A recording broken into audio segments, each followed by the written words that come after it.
Tahun 1963 hingga 1965 ialah tahun yang amat ditakuti oleh kanak-kanak yang tinggal di sekitar area Manchester, England. Ini kerana seorang demi seorang kanak-kanak dilaporkan hilang tanpa jejak di area itu. Semua ini terjadi berpunca dari perbuatan kejam seorang lelaki yang bernama Ian Brady dan kekasihnya Myra Hindley.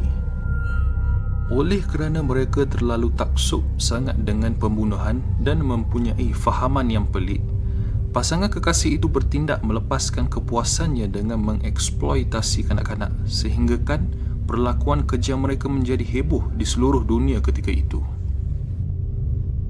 Menurut sumber, selepas pasangan kekasih itu selesai bermain dengan mangsa-mangsanya yang berumur sekitar 10 hingga 17 tahun, Ian dan Myra akan menanam mayat mangsa mereka di kawasan yang dikenali sebagai Saddleworth Moor.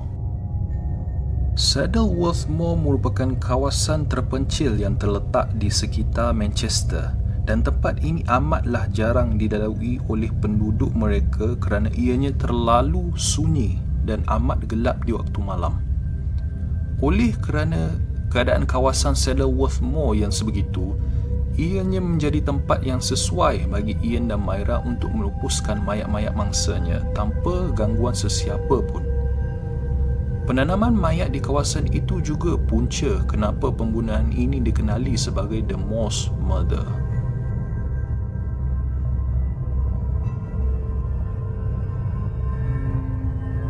Ian Brady dilahirkan pada 2 Januari 1938 hasil hubungan terlarang antara ibunya Margaret Stewart bersama seorang wartawan akhbar.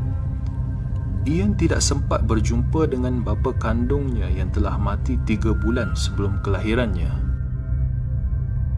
Menurut sumber, Margaret tidak mampu menjaga Ian sebaik mungkin lalu terpaksa melepaskan anaknya ke keluarga angkat iaitu pada pasangan Mary dan John Sloan. Pasangan ini juga dikatakan tinggal berdekatan dengan rumah asal Ian. Jadi ibu kandungnya itu selalu juga datang melawat Ian. Walaupun keluarga angkat Ian sudah cuba sehabis baik mendidik dan menjaga Ian, namun dikatakan budak itu sangat ganas dan nakal. Ada laporan mendakwa ketika di usia kecil lagi, Ian sudah pun berani membuat perkara yang kejam seperti menyeksa binatang. Ian juga bukanlah pelajar yang pintar di sekolahnya dan dia kurang bergaul dengan pelajar-pelajar yang lain.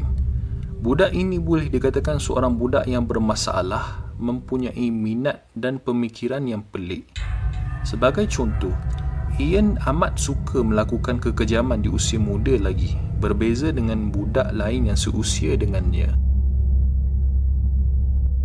Ketika di usia remaja, dia telah 2 kali ditangkap kerana pecah rumah. Kelakuannya bertambah teruk apabila dia sering keluar masuk mahkamah disebabkan kes-kes seperti mengugut bekas teman wanitanya dengan pisau, kes mencuri, merompak dan keganasan yang lain. Ketika usianya 15 tahun, dia telah berhenti sekolah dan bekerja sebagai pembuat air. Dipendekkan cerita, dia sering bertukar-tukar pekerjaan kerana kelakuannya seperti mencuri, memandu dalam keadaan mabuk serta kesalahan lain yang menyebabkan dia selalu ditahan di pusat pemulihan akhlak. Dalam pada itu juga, Ian suka membaca buku-buku yang bersifat keganasan dan fahaman Nazi seperti Mein Kampf, Teach Yourself German dan banyak lagi. Dia akan menghabiskan masa berjam dalam biliknya mempelajari dan memahami isi buku itu. Pada Januari 1959, Ian diberi jawatan sebagai kerani di Millwoods, sebuah syarikat pengedaran bahan kimia yang terletak di sekitar area Manchester. Di situ, kawan sekerjanya menggambarkan Ian sebagai seorang pemuda yang pendiam, punctual tapi mempunyai sifat panas baran.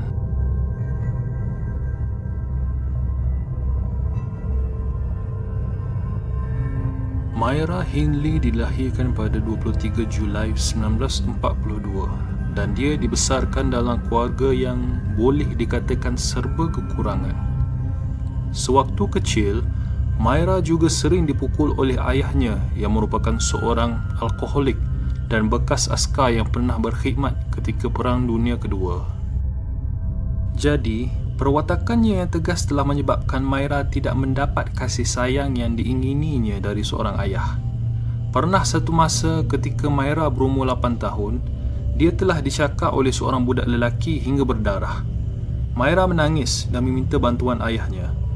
Namun ayahnya itu menambahkan lagi sengsara Myra apabila dia kata dia mahu memukul Myra sekiranya dia tidak menyelesaikan masalah dia sendiri. Mendengar ugutan ayahnya itu, Myra mencari budak lelaki yang mencakarnya tadi. Lalu apabila bertemu, dia membelasah budak lelaki itu hingga tidak bermaya. Kesimpulannya, Myra hidup dalam keadaan yang tidak normal. Di rumah dia dipukul oleh ayahnya dan apabila di luar, dia melepaskan amarahnya pada budak lain. Satu-satunya kawan Myra yang amat rapat dengannya ialah Michael Higgins, seorang budak lelaki yang berumur 13 tahun yang tinggal berdekatan dengan rumahnya. Kehadiran Michael membuatkan Myra melupakan semua masalahnya. Mereka berdua sering bermain bersama, berkongsi saat duka dan duka membuatkan hubungan persahabatan mereka makin rapat. Selain itu, mereka juga saling support each other sekiranya ada masalah atau ada sesuatu yang hendak diselesaikan. Pendek kata, adanya Michael membuatkan Myra tidak berasa kesunyian dan memberikan kegembiraan dalam hidupnya. Malangnya pada tahun 1957, terjadi satu tragedi di mana Michael telah mati akibat lemas ketika sedang berenang di tasik berhampiran rumahnya. Kematian Michael telah memberi impak besar pada Myra. Dia menyalahkan dirinya kerana sebelum kejadian Michael ada juga mengajak untuk join berenang bersama, tapi Myra ada hal waktu itu. Myra fikir sekiranya dia turut ikut Michael berenang, mungkin dia dapat menyelamatkan kawannya itu. Kematian Michael telah membuatkan Myra kemurungan kerana dia telah hilang satu-satunya kawan yang paling rapat dengannya pada waktu itu. Dipendekkan cerita, selepas kejadian yang menimpa, Myra mula banyak menghabiskan masanya bersendirian dan dia juga sering ke gereja untuk berdoa dan lebih mendekatkan dirinya dengan agama. Sama seperti Ian, Myra juga sering bertukar-tukar pekerjaan di usia remajanya. Myra digambarkan sebagai seorang perempuan yang amat pintar tetapi tidak punya ramai kawan dan sering bersendirian. Selain itu, Myra juga pernah bertunang sewaktu berusia 17 tahun. Tetapi perhubungan itu tidak tahan lama kerana dikatakan tunangnya itu tidak dapat memberikan kehidupan yang Myra mahukan. Myra dikatakan sentiasa mahu cuba sesuatu yang baru dalam hidupnya. Mungkin kerana dia sudah berasa tidak tahan dengan kehidupannya yang sama dilaluinya sebelum ini, setiap hari. Pada Januari 1961, ketika dia berusia 18 tahun, Myra telah diterima kerja di syarikat Millwoods sebagai jurutaib, yang mana syarikat ini juga tempat Ian Brady bekerja.